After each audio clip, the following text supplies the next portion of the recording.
Do you have some interior design problems that just make you want to pull your hair out? Because me too. Well, I don't have any, but me too if I did. And I'm gonna solve all of them for you in today's video. I'm sharing 9 of the most common interior design problems solved. Problem number 1, your nightstand lamp takes up too much space. Now, if you've watched any of my videos before, you know that your nightstand lamp should take up pretty much 1/3 of your nightstand. It can go up to 2/3 if you're not gonna put anything else on that nightstand. But if you want a lamp and decor, it can only take up 1/3 of that space.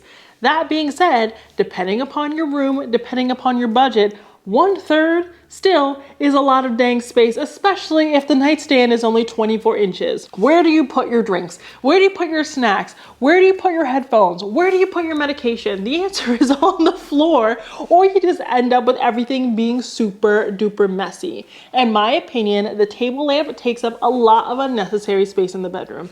I think they're super useful in other parts of the home, but in the bedroom, they're kind of in the way. So the solution to this issue is not to put up a wall sconce. Not everyone has the budget to hardwire. Not everyone has the means to hardwire. What we want to do instead is use a C-shaped task lamp. When you get a C-shaped lamp, the base of it will fit underneath the nightstand. Now, the caveat to this is you have to have a nightstand that has space underneath for the lamp to sit, or you have to have a bed with space underneath for the lamp to sit. But if either of those situations are true, you can actually just have that task lamp tucked underneath either your bed or your nightstand so that you are actually able to reclaim all of that tabletop space. With this little upgrade, you can have your cake and eat it too, or you can eat your cake in bed because now you have space for that plate. It just eliminates the need for that tabletop lamp. And if you're saying, well, how does that light reach me? Most task lamps extend over very, very far. They rotate, they're extendable, they're adjustable, so you can still see in bed and you can turn off the light really easily. If you want to make it even easier for yourself, get a smart plug, put it on a smart plug and use your phone, or use those G-Homo ones that I've shared before that just use a little remote. And you can do it this way to make sure you can have the light, you can have the access, you can adjust it, all that good stuff, but your nightstand is nice and free. Design-wise, I honestly think this looks so much cleaner and so much sleeker, and it's way easier to maintain, and that's the type of interior design I can get behind. Design problem number 2. Now this one, super niche, but your towel bar is too short. Have you ever gone into a bathroom and you see like hooks absolutely everywhere, or they're like towels piled up on the door because you don't have a good place to put them, and maybe you don't want to drill into the wall a whole bunch of places, or it just like doesn't work because your towels don't get dry on the hook anyway. I don't know. I've met tons of people with this problem. I had this problem before I discovered this hack. I want you to start using a curtain rod. Yes, you hear me, a curtain rod for your towels. The reason you want to do this is because curtain rods are adjustable in size. Some of them go up from anywhere from like 18 inches to like 72 inches. So if you want to have a wall of towels, you can do so. The beauty of this is that you get all of that extra space to put the towel up. You don't have to worry about aligning all of your hooks or spacing them correctly or anything like that. You can just have all of your towels really sleekly and evenly placed so that they can actually get dry. That is the problem that I have with a lot of hooks. Okay, we got it up on the wall, but my towel isn't actually dry. This was just a place for it to hang out. Now it's moldy and mildewy and gross, and I need a new one anyway. This works beautifully. I got mine from IKEA. You can get yours from anywhere. I will say stick to the more industrial ones because they have that curvature that looks a little bit more towel bar-y as opposed to one that just looks like a curtain rod, but it depends upon the vibe you're going for. Luxury stores like Restoration Hardware, they literally have a towel bar that looks like a curtain rod, so I'm like, maybe that's the look we're going for. It's totally up to you, but this hack saves me so much space in my bathroom. It allowed me to reclaim space for like art and wall decor, and it ensures that my towels are actually clean, and I think this is going to help you a ton. This one is something we can all relate to, and I've shared this before, but if you like to leave your appliances out on your countertop, guess what? You're normal. All over the internet these days, people are having those appliance garages. All I want to know is how much money do you have? Okay? And how did you even have the foresight to do that? I love the idea. Maybe I'll have the foresight in my next home, but honestly, it just seems really, really expensive and not worth it. So what are us normal people going to do? We are going to use a tidy wrap. Now you can use anything you want. You can get cord management clips from IKEA. You can get the actual tidy wrap. Mine is from Amazon. You can even get like a peel and stick little TV little kit from the Dollar Tree and use this. I just want you to start winding your appliance cords on the back of the appliance. Companies these days, I'm so glad that they've given us the space to really move the lamps around or the KitchenAid around or whatever, but it can be so annoying hiding those cords. I'm like, look, I don't need 8 feet of cord. I need that for my extension cords, not for my actual lamp. So you can hide most of that on the back of an appliance. Now, of course, some appliances, they have space on the underneath for you to wind them up and feed them through, so do that in those cases. But simply winding up the cord with one of these devices is going to make your backsplash look a lot cleaner. And what I like to do is actually lean some art on my backsplash just for a decorative touch, but it also helps hide the part of the cord that is still visible. So you have it wound up and then you have it hidden with art, and then it's like a really nice vignette. We're following the rule of 3 because we're going to throw something else in there with the appliance and the art. It's beautiful, it's luxe, it's following all of the interior design rules, and we don't have to look at those hideous cords. And I really want to know, do you guys think I'm speaking slower in today's video? Because I hear you, I read your comments, I'm trying, and if you're ever watching my videos and you feel like I'm going too quickly, because please believe me when I say I'm trying. This is just how I speak, okay?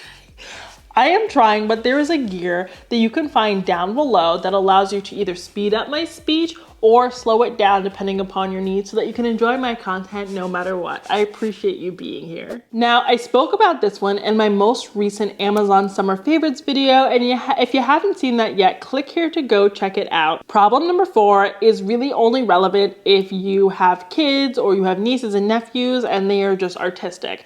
I was one of these kids. I was bringing home a new painting every single day. I mean, to be honest, I still am making a painting every single day because I love to make art. So honestly, this works for creative adults as well. But basically, this is a device that houses your kids' artwork, because a lot of the times the artwork will clutter up the refrigerator or a wall or like just a place that needs to be organized. And it's so difficult for you to keep track of other things. It's so difficult for you to see the calendar on the refrigerator because there's art obscuring it. Or it's difficult for you to appreciate the art. And they're saying, hey, mommy, did you see my newest giraffe? And you're like, you've got the entire zoo here. I'm not sure when you did that, right? So to stop all of that from happening and to just make it look a little bit more sleek and make your kids' artwork work with your home, but also let them know that you love their artwork and that they're special, this thing is amazing. You can store like, I think it's 100 sheets of like artwork just like on normal paper in here, and you can just cycle through them. This is really great to get your refrigerator nice and clear. You can just hang this to the side of the refrigerator or elsewhere in the kitchen or in the entryway or wherever in their kids' room,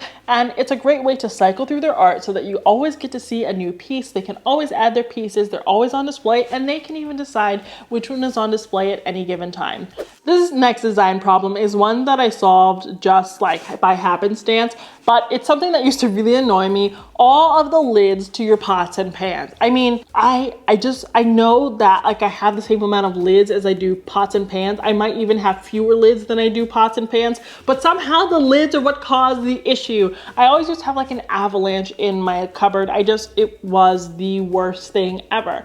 But I discovered these little stick-on things. So you can get them with any brand. A lot of companies even sell these with pots and pans. So if you're buying a new pot and pan set, just look and see if they come with this. I know that one brand, the green one, Caraway, they actually offer this, and this is one of the ways I discovered it. But I have the ones by Joseph & Joseph. They're just peel and stick. You push them on and it holds the lids on the actual door of your cabinet instead of you having to stick it into like the drawers or whatever, something like that. So they're not falling over. They're not stopping your pots and pans from actually like stacking appropriately. This was like such a game changer for me. The first time I shared this, people were like, these things are not going to last more than 3 months. I've had the same ones up for 2 years and they are just,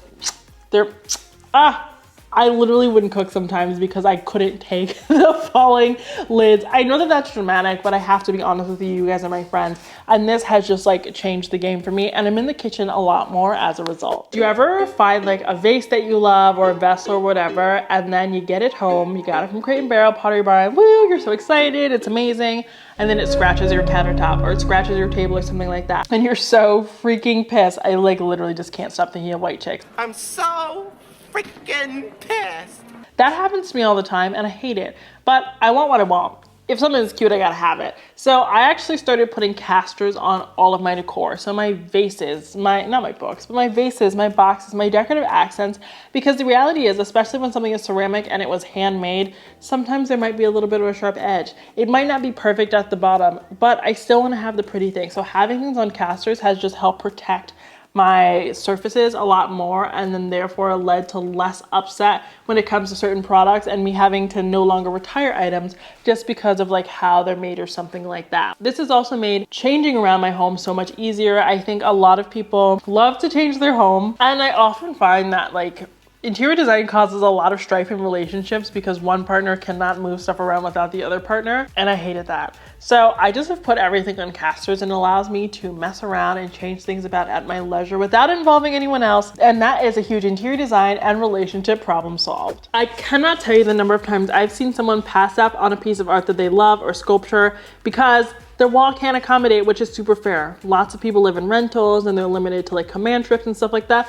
But there's a whole other way to display art that you have been missing out on, and it's so simple. It's the way they make art. They make it on an easel. You can go to your local Michael's and get an easel for like $20. You can get an easel with a light on it like I have. You can get tabletop easels. There are easels galore, and they're actually way cheaper than you think. Lowe's sells them, Amazon sells them, HomeGoods sells them, Pottery Barn sells them. You can get them anywhere. I'd probably just go to Michael's or Lowe's, and that is a great way to display art. Plus, it allows you to display art on surfaces where you otherwise might not have art, like a side table or a coffee table, and it allows you to have heavier, larger pieces that really pack a punch. Because at the end of the day, having a bunch of small little pieces of artwork just doesn't have the same effect as one large piece.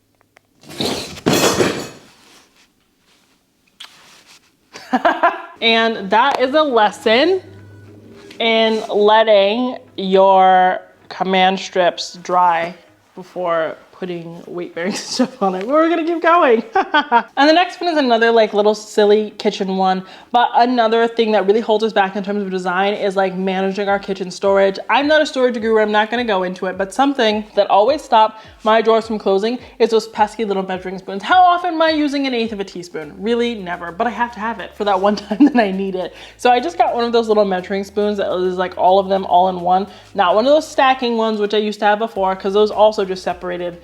Just one that's all of those things, and it just kind of glides along. It saves me so much space. My drawers close all the time. I don't have to like fight to fit all my cutlery in there. It's beautiful. Another thing I see happen all the time is that someone wants to change the hardware on like an item, like a drawer or nightstand, something like that, but they can't figure out how to take out the drawers. They can't be bothered to take out the drawers because it's gonna be a whole event. Well, what you need is this little drill. I found this drill that will fit into like literally any tight little space, so you don't have to take everything out of the drawer. You don't have to take the drawer out. You can change the hardware really easily because there is no like handle on it. It just like is an entity, and you can shove it in the drawer. It's really like short and it's just perfect. You're able to change your hardware on stuff in your kitchen, in your bathroom, and all like those really pesky places where they're like, hey, I'm going to make it as difficult as humanly possible to change this hardware. This is like the screwdriver for you. I know that this is such a simple thing, but I cannot tell you, like, you know that little stupid drawer that they have in bathrooms that you're like, why did you put that there? This really doesn't hold anything but hair ties. Changing that hardware is the bane of my existence, but this drill makes it so easy. And while I think the idea of using a curtain rod for your towels is like the best idea ever, but if you don't want to have anything on your wall that is like practical and you just want to fill it up with like wall decor and art, I love that for you. That's amazing. That's sexy. It's gonna look amazing.